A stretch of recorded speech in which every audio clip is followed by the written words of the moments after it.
6월 8일 월요일 아침이 되었습니다. 오늘 하루도 주님과 함께 동행하는 여러분들 되시기를 기도합니다. 자, 오늘 함께 묵상할 말씀은 창세기 16장 4절 말씀부터 16절까지 말씀 보도록 하겠습니다. 자, 성경을 펼치시고 창세기 16장 4절 말씀부터 보도록 하겠습니다. 아브라함이 하갈과 동침하였더니 하갈이 임신하매 그가 자기의 임신함을 알고 그의 여주인을 멸시한지라. 자, 아브라함이 드디어 하갈과 동침하고 임신하게 됩니다. 이것이 바로 사례의 계획이었어요. 이 사례의 계획대로 바로 이렇게 잘 되는 것 같아 보입니다. 하지만 하갈은 자신이 임신했다는 사실을 알게 되자 여주인 사례를 멸시합니다. 그때부터 이제 자신의 주인이 보잘것없이 임신도 못하고 이제 내가 아들을 낳게 되면 내가 주인이다. 마치 우리 한국의 그 사극 또 궁중의 이야기를 보면 그 나오잖아요. 중전이 아이를 못 가지면 후궁을 들이게 되고 후궁이 권력을 잡게 되면 이 여인들 사이에 다툼이 벌어지는 그거 그 얘기예요. 오늘 본문에 나오는 거죠. 근데 이 얘기가 이 발단이 어떻게 됩니까? 사례가 인간적인 해결책을 제시했기 때문이에요. 하나님의 말씀을 잊어버린 거죠.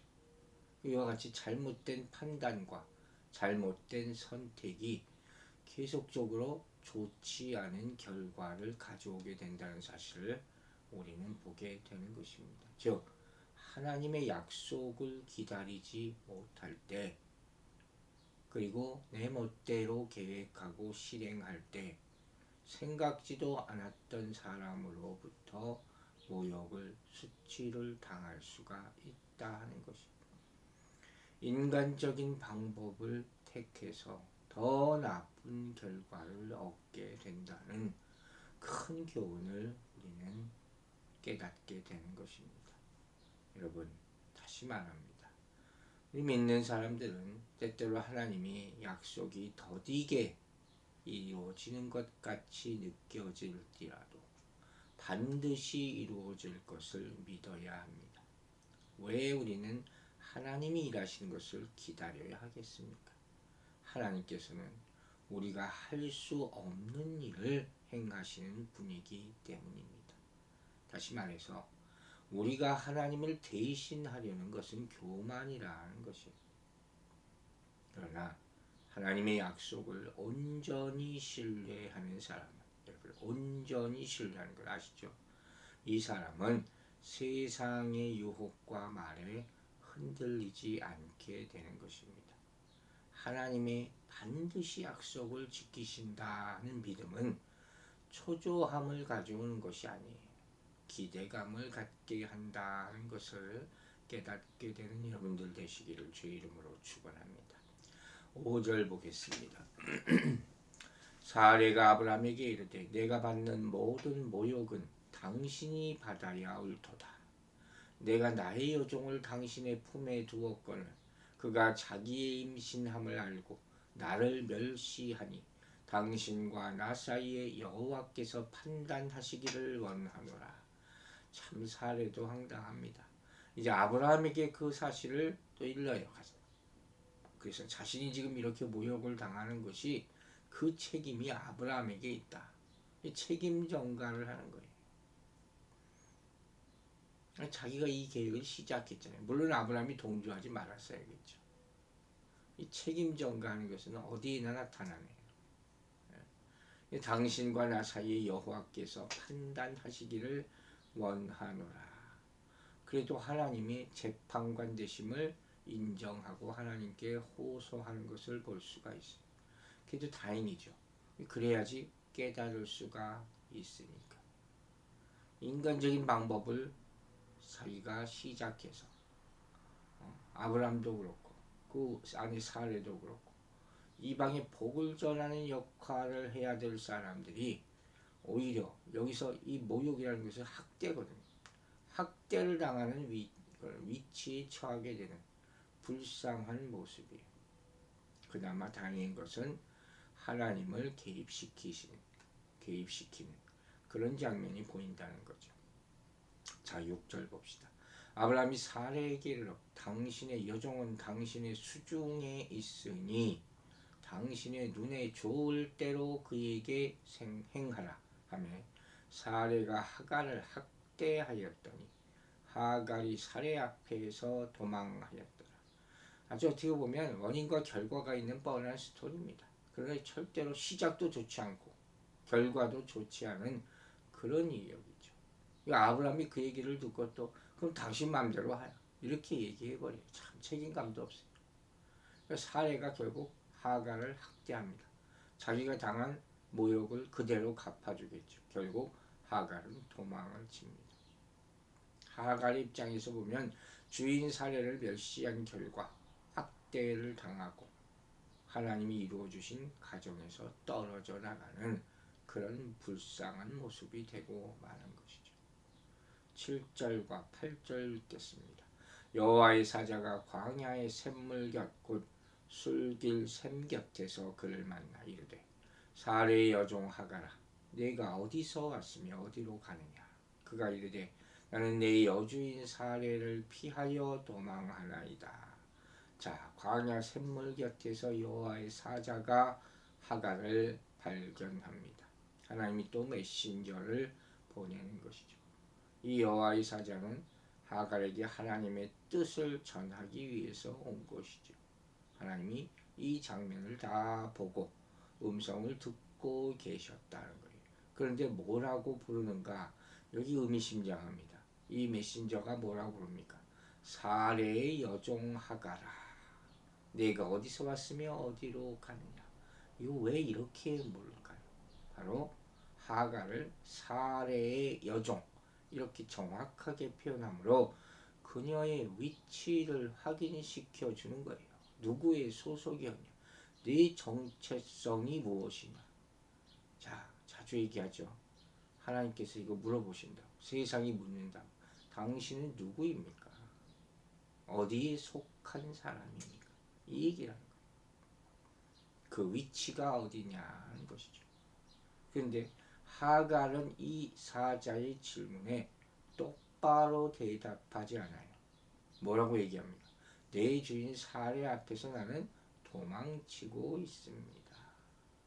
앞의 질문에만 대답하죠. 그래도 주인 사례라고 언급한 것이 그나마 다행이라고 생각이 됩니다. 이제 9절 보세요. 여호와의 사자가 그에게 이르되 네 여주인에게로 돌아가서 그 수하에 복종하라. 이 사자가 지시를 내립니다. 다시 주인에게 돌아가서 원래 위치로 돌아가라는 거예요. 그리고 옛날처럼 여주인에게 애뱉다고 도전하지 말고 겸손하게 복종하라. 위치를 지키라는 거예요. 스스로 복종하라. 그 수하에 복종하라는, 스스로 복종하라는 거예요. 이 모든 것이 하나님의 약속 가운데, 계획 가운데 있는 것이에요. 사례도 그렇고 하갈도 그렇고 그걸 모르고 멋대로 하는 거죠. 교만해진 것이고. 10절입니다. 여호와의 사자가 또 그에게 이르되 내가 네 씨를 크게 번성하여 그 수가 많아 셀 수 없게 하리라. 자, 하나님이 명령에 뒤따르는 약속이 나타납니다. 보세요. 하나님이 명하실 때 그냥 명하시지 않죠. 반드시 약속을 주시는 거예요. 어떤 약속입니까? 내가 네 씨를 크게 번성하여 그 수가 많아 셀 수 없게 하리라. 17장 20절 보면 다시 나타납니다. 그리고 25장 가서도 성취되는 그런 모습을 보입니다. 즉 하나님이 자손에 관해서 아브라함에게 주신 약속과 이 약속이 다 연관이 된다 하는 것을 우리는 알아야 되는 거예요. 그리고 하나님이 하갈에게 주신 약속으로 인하여 아브라함은 하나님이 주셨던 약속을 기억하게 되는 것이죠. 여러분 보세요. 아브라함은 그 약속을 잊어버린지 몰라요. 그러나 하나님은 잊지 않으세요. 여러분, 약속을 기억하는 것이 우리의 신앙 인생이 얼마나 중요한지 아시겠습니까? 약속을 기억할 때 그 사람은 고난을 겪을지라도 소망 가운데 인내할 수 있음을 명심하시기 바랍니다. 그러므로 우리 믿는 사람들은 하나님의 약속을 항상 기억하며 살아가야 합니다. 왜? 하나님이 그 약속을 언젠가는 반드시 이루실 것이기 때문에. 그리고 성경을 보면 하나님의 약속, 이것은 예수 그리스도께서 이 땅에 오심으로 이미 성취되었고 예수 그리스도께서 다시 오심으로 완성될 것입니다. 우리는 이 약속을 어디서 찾고 어떻게 기억합니까? 바로 말씀을 읽고 묵상함으로 말미암아 깨닫게 되는 것이에요. 즉 성경은 구약과 신약, 옛 약속과 새로운 약속, 이 두 가지로 이루어진 책입니다. 그 분명하게 기록하고 있는 약속의 책이 바로 성경임을 깨닫고 묵상, 매일매일 묵상하시기를 주의 이름으로 축원합니다. 그러면 그 약속의 내용은 무엇입니까? 바로 하나님께서 우리를 위해서 모든 일을 감당하시겠다 하는 그 내용이에요.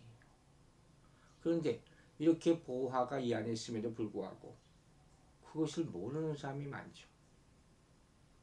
그걸 붙잡지 못하는 사람들이 많죠. 우리의 행동 규범이 다 이 안에 나타나 있어요. 근데 그것을 보고 하루를 시작하라 그렇게 얘기해도 무시하고 조롱하는 사람들이 많죠. 그렇게 살다 보면 하루하루가 무미해지는 거예요. 그러나 어느 순간 참 이 성경 말씀이 단어 하나에도 깨달을 수가 있어요. 그러니까 우리는 계속 전하라는 거예요. 여러분이 들은 말씀, 본 동영상 하나라도 전하시기 바랍니다. 우리는 언제 그 사람이 깨져서 하나님께 돌아올 줄 모르는 것이죠. 우리 또한 매일마다 하나님의 약속을 붙잡고 기억하고 살아야 될 줄로 믿습니다.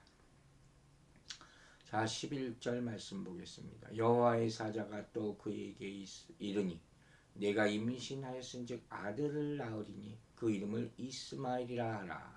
이는 여호와께서 내 고통을 들으셨음이니라. 약속이 또 구체적으로, 그죠? 명령하시고 약속하시고 구체적으로 계속 언급해 주시고, 마치 하나님처럼 지금 주시는 거예요.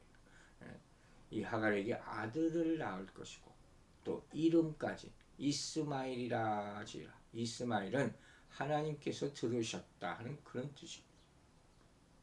이 이름에 대한 설명이 이렇게 나타나는 거죠.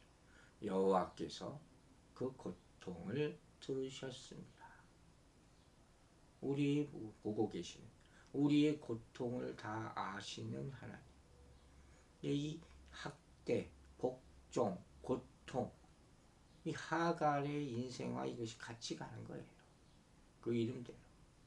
그러나 중요한 것이 있죠. 바로 하나님께서는 이 비천한 여종의 고통까지 다 들으신다는 것이.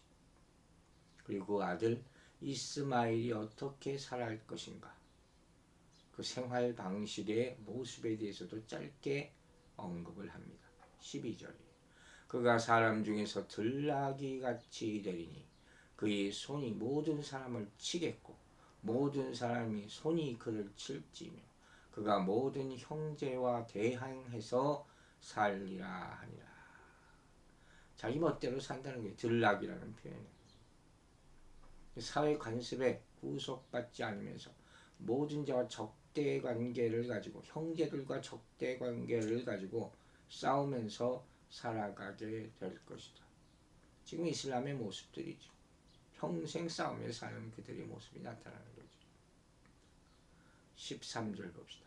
하갈이 자기에게 이르신 여호와 이름을 나를 살피시는 하나님이라 하였으니 이는 내가 어떻게 여기서 나를 살피시는 하나님을 배웠는고 함이라.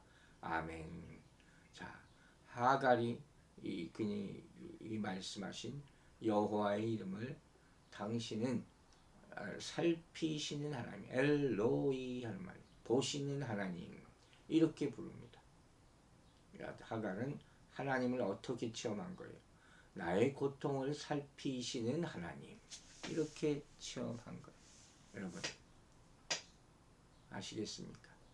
우리가 고통 중에 있을 때 하나님은 우리를 내버려 두시지 않고 살피십니다.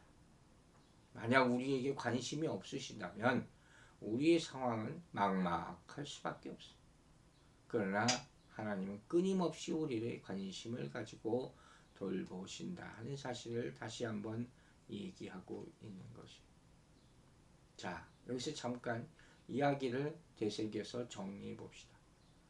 이 사례, 자신 때문에 아이가 없다고 생각한 사례가 여종 하갈을 통해서 자식 얻기를 기대하며 아브라함과 동침하게 하죠.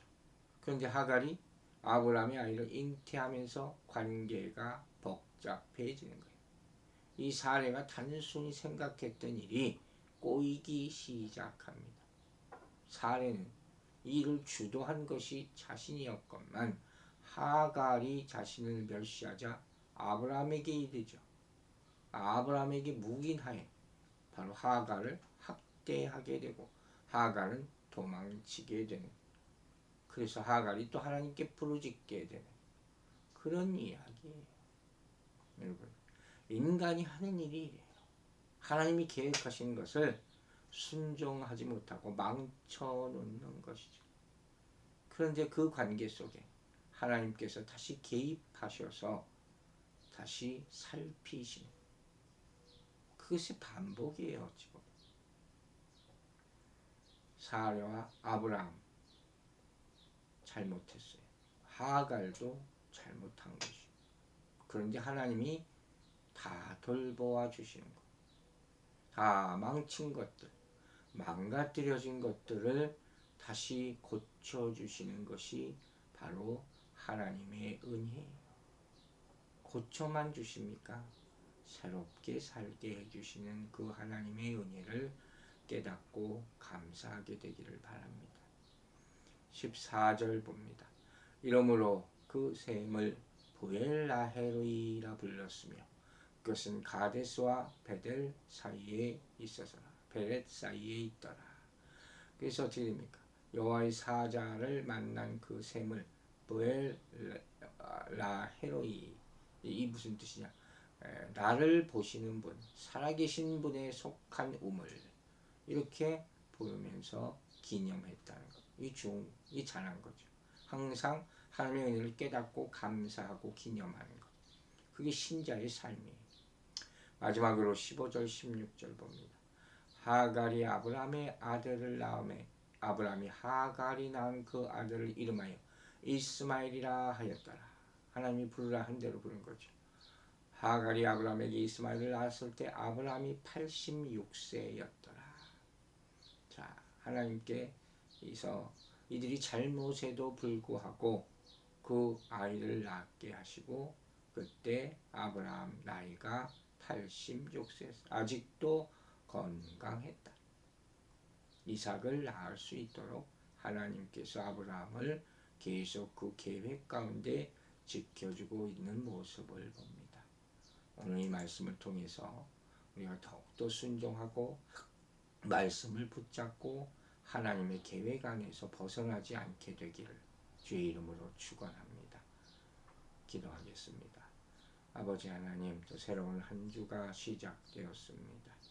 이 오늘 하루도 오늘 받은 말씀대로 우리의 삶이 하나님으로부터 멀어져 있지 않나, 내 멋대로 또 계획하고 행하는 것이 있지 않나 돌아보고 점검하게 하시고 다시 말씀을 붙잡고 돌이켜 회개하며 하나님과 함께하는 삶을 살아가는 하루와 한 주가 되게 하여 주시옵소서.